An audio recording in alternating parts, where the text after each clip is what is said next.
प्यारे बच्चों नमस्ते। कैसे हैं आप लोग। आज हम लोग व्याकरण में व्यंजन और उसके भेदों के बारे में अध्ययन करेंगे।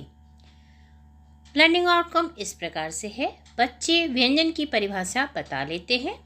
व्यंजन में ऊष्म, अंतस्थ और स्पर्श व्यंजन में भेद कर लेते हैं। व्यंजन की परिभाषा इस प्रकार से है।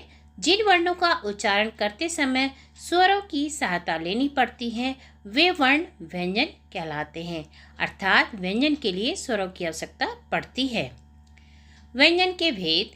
का से श्रा तक आए सभी व्यंजनों के निम्नलिखित 3 भेद किए जाते हैं, अर्थात व्यंजन के 3 भेद हैं। कौन कौन से हैं? स्पर्श व्यंजन, अंतःस्थ व्यंजन, ऊष्म व्यंजन।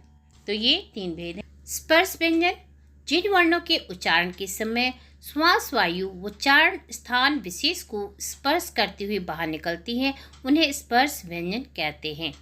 का से मा तक सभी वर्ण स्पर्श व्यंजन हैं। तो स्पर्श व्यंजन का से मा तक होते हैं। स्पर्श व्यंजन को निम्नलिखित 5 वर्गों में बांटा जा सकता है, जैसे कवर्ग, चवर्ग, टवर्ग, तवर्ग, पवर्ग। कवर्ग यानी का खा घांगा, चवर्ग में चा छा झैया, टवर्ग में ता था दन्ना। इसी तरह से होंगे ये सभी स्पर्श व्यंजन।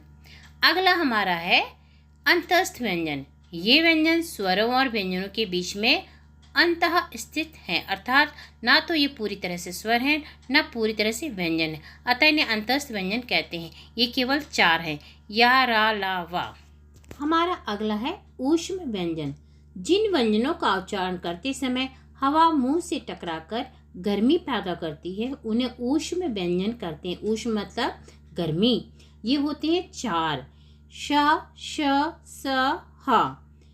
और आपने देखा होगा बहुत सारी प्रतियोगी परीक्षाओं में पूछा जाता है कि ऊष्म व्यंजन कौन से हैं, अंतःस्थ व्यंजन कौन से हैं, स्पर्श व्यंजन कौन से हैं। इनकी परिभाषाएं भी बहुत सारी प्रतियोगी परीक्षाओं में पूछे जाते हैं।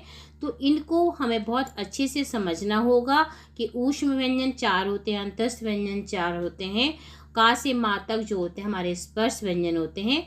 तो हमने इस तरह से व्यंजन के भेदों के बारे में जाना और समझा। तो आप लोग बच्चों व्यंजन की परिभाषा उसके भेदों को लिख कर लाइएगा कॉपी में।